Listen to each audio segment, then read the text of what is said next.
नमस्कार. जैतू जैतू हिंदू राष्ट्रम या यूट्यूब चॅनलमध्ये आपले पुन्हा एकदा हार्दिक स्वागत. बंधू भगिनींनो, जैतू जैतू हिंदू राष्ट्रम या यूट्यूब चॅनलवर आपण ऐकत आहोत श्री नवनाथ भक्तिसार या ग्रंथाचे क्रमशः वाचन. यामध्ये आज आपण ऐकूया अध्याय 31. श्री नवनाथ स्मरणाचा प्रसिद्ध श्लोक म्हणून आपण अध्यायाला सुरुवात करूया. गोरक्ष जालंधर चर्पटाश्च अडभंग कानीफमछिंदराद्याः चौरंगी रेवानक भरत्री संज्ञाः भूम्यां बभूः नवनाथ सिद्धाः.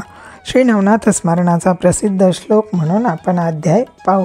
31व्या अध्यायाचे घटक आहेत भुजावंतीचे कारस्थान आणि कृष्णागारांना शिक्षा, तसेच कृष्णागार चौरंगी झाले आणि चौरंगींची तपश्चर्या.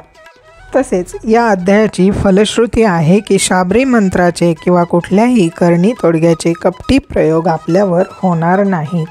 चला तर मग सुरुवात करूया प्रत्यक्ष अध्यायाला. श्री गणेशाय नमः. विकारवश झालेल्या भुजावंतीचा तीव्र शब्दांनी धिक्कार करून कृष्णागार निघून गेल्यावर भविष्यातील प्रसंगाच्या कटुकल्पनांनी ती जीव देण्याची भाषा करू लागली. त्यावेळी तिची हतबल स्थिती पाहून तिच्या विश्वासातल्या त्या चतुर दासीने तिला एक नामी युक्ती सांगितली. ती म्हणाली, राणी सरकार, जे घडायचे होते ते घडून गेले आहे. आता स्वतःला दोष देण्यात काय अर्थ आहे? यातून पार पडण्यासाठी काहीतरी उपाय केलाच पाहिजे. म्हणून मी काय सांगते ते ऐका.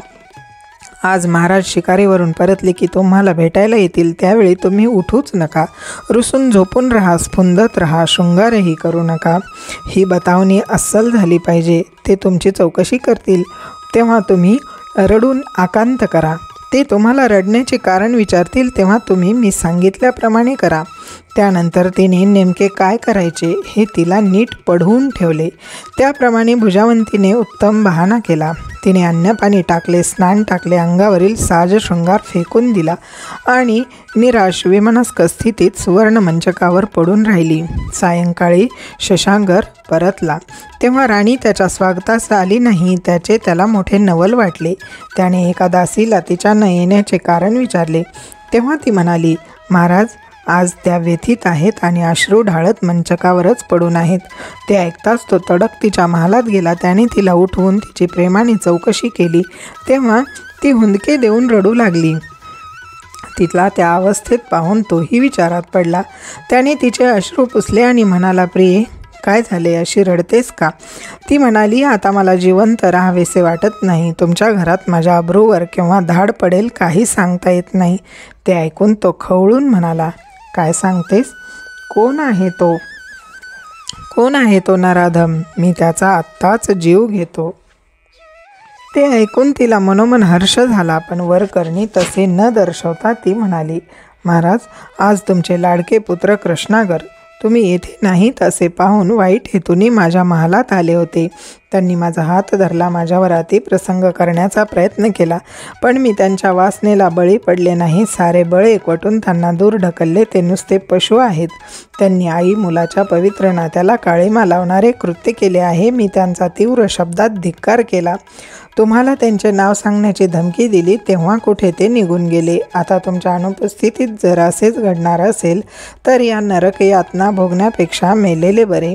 त्या समयी तिच्या प्रत्येक वाक्यागणिक त्याच्या संतापाचा पारा वर चढत होता आणि डोळ्यात तर अंगारच पेटला होता. तो ताड पाय आपटत बाहेर गेला आणि सेवकांना मोठ्याने ओरडून म्हणाला, तुम्ही कृष्णागारांना पकडा आणि भर चौकात नेऊन त्याचे हातपाय तोडून टाका.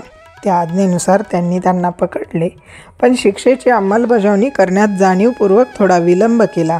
या क्षणी राजा संतापलेला आहे. काही वेळाने तो शांत झाला आणि त्याने निर्णय बदलला तर पुढे होणारा महाअनर्थ टळेल या आशेने ते थांबले. पण राजाचा क्रोध अनावर होता. त्याने निर्णय बदलला नाही आणि दिलेली शिक्षा ताबडतोब अंमलात आणण्याची सक्ती केली. त्यामुळे त्यांचा नाईलाज झाला.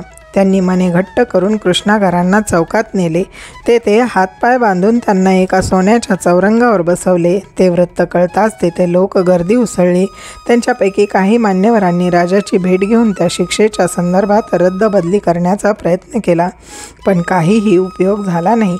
सेवकांनी युवराजांचे हातपाय तोडून टाकले. ते घाव असह्य होऊन ते किंकाळ्या फोडू लागले आणि तडफडत बेशुद्ध होऊन पडले. त्यांचे हाल पाहून लोकांच्याही दुःखाला पारावार राहिला नाही. त्यावेळी कोणी राजाला दूषणे दिली तर कोणी कृष्णागाराकडूनच काही अक्षम्य अपराध घडला असावा असे बोलले. अशा प्रकारे जो तो आपापल्या परीने तर्कवितर्क करत होता आणि हळहळतही होता. यानंतर पाहूया कृष्णागार चौरंगी झाले. ही घटना घडली तेव्हा मच्छिंद्र आणि गोरक्षक कौंडिन्यपुरात भिक्षा मागत हिंडत होते. तेथील एका चौकात विकलांग अवस्थेत पडलेल्या कृष्णागारांचे हाल पाहून त्यांचे हृदय कळवळले.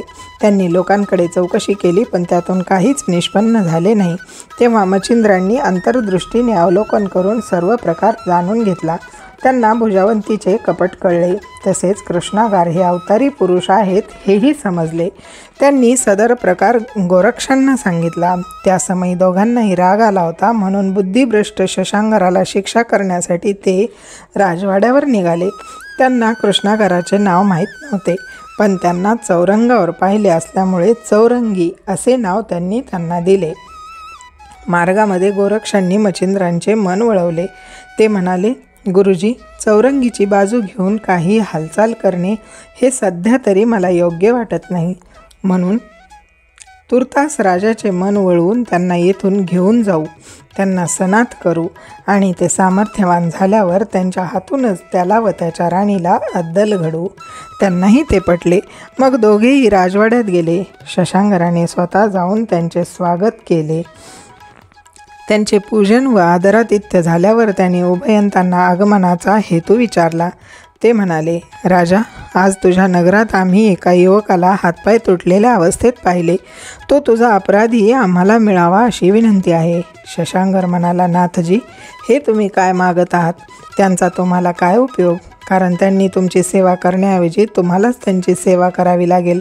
ते ऐकून मच्छिंद्र चढ्या सुरात म्हणाले, त्याची तुला पंचायत नको. तू त्यांना आमच्या स्वाधीन करणार आहेस किंवा नाही तेवढे सांग. राजा शहाणा होता. कृष्णागराचे दृष्टीआड होणे त्याच्या दृष्टीने फायद्याचेच होते. म्हणून त्यांच्या म्हणण्यास त्याने तात्काळ होकार दिला. यानंतर चौरंगींची तपश्चर्या.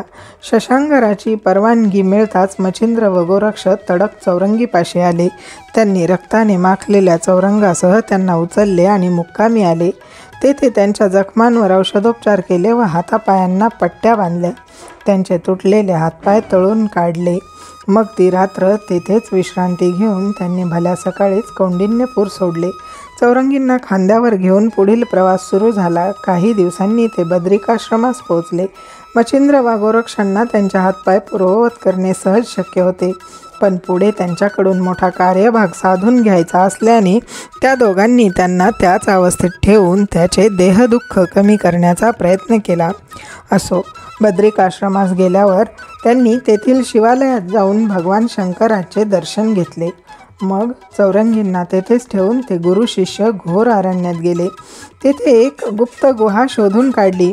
गोरक्षांनी त्या गुहेत उंचावर एका मोठ्या शिळेची स्थापना करून त्या ठिकाणी अस्त्रबळाने अंधार निर्माण केला. त्यानंतर चौरंगींना घेऊन ते पुन्हा त्याच ठिकाणी आले.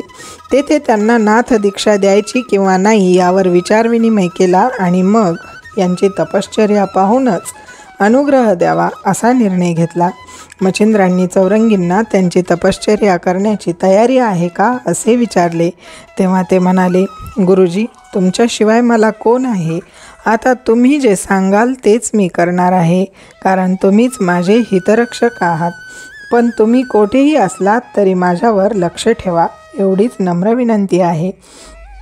हे त्यांचे श्रद्धा भक्तिपूर्ण मनोगत ऐकून त्या दोन्ही नाथांना खूप आनंद झाला. मग त्या दोघांनी चौरंगींना गुहेत नेऊन ठेवले. त्यांना उंचावर अधांतरी ठेवलेली ती शिळा दाखवली आणि म्हणाले, आता तुम्हाला या शिळेकडे दृष्टी ठेवून तपानुष्ठान करायचे आहे.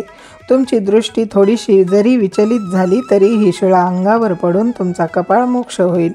म्हणून निरंतर सावध राहा. आम्ही दिलेला मंत्र म्हणत राहा, त्यातच तुमचे कल्याण आहे. आम्ही तुमच्या उदरनिर्वाहाची व्यवस्था करून जाणार आहोत. अशा प्रकारे सर्व सूचना देऊन गोरक्षांनी त्यांना मंत्रोपदेश केला. त्यांना अनेक आशीर्वाद दिले. त्यांच्यासमोर काही फळे ठेवली आणि आम्ही तीर्थयात्रा करून लवकरच परत येऊ असे म्हणून त्यांचा निरोप घेतला. गुहेबाहेर येताच त्यांनी मोठाला दगड बसवून तिचे द्वार बंद केले. त्यानंतर गोरक्षांनी चामुंडेला आवाहन केले व म्हणाले, चौरंगींना गुहेत तपश्चर्याला बसवले आहे. तू त्यांची काळजी घे. त्यांच्या सन्मुख रोज ताजी फळे ठेवत जा. शिळे फळे नेण्याचे कामही तुलाच करायचे आहे. यात कुचराई होता कामा नये. तिनेही ते मान्य केले. अशा प्रकारे सर्व व्यवस्था करून ते दोघे गिरनारकडे निघाले. इकडे नाथजींच्या आज्ञेनुसार चामुंडा आपले कर्तव्य पार पाडत राहिली. पण तिने आणलेल्या फळांकडे चौरंगीचे लक्षच नसे. कारण फळे उचलून खाण्यासाठी त्यांना हातच नव्हते आणि तोंडाने उचलून खावी म्हटले तर पुढे वाकावे लागणार होते. आता वाकायचे तर शिळेकडे दुर्लक्ष होणार. मग कपाळमोक्ष ठरलेलाच होता. म्हणून ते उपाशी राहूनच याचा व्हायचा तोच परिणाम झाला. त्यांचा देह क्षीण होऊन केवळ हाडांचा सांगाडा उरला. पुढे त्यांच्या शरीराभोवती वारूळ वाढले. पण त्याही परिस्थितीत शिळेवर अखंड दृष्टी ठेवून ते गुरुमंत्राचा जप करत राहिले. अध्याय 31 समाप्त. बंधू भगिनींनो, श्री नवनाथ कथासार या ग्रंथाचे क्रमशः वाचन आपल्या जैतू हिंदुराश्रम या चॅनलवर चालू आहे. अध्याय आवडला असल्यास अध्यायाला जास्तीत जास्त लाईक करा, शेअर करा. तसेच आपल्या चॅनलवर नवीन असाल तर आपल्या जैतू हिंदुराश्रम या यूट्यूब चॅनलला सबस्क्राईब अवश्य करा. चला तर पुन्हा भेटूया पुढील अध्यायात. नमस्कार.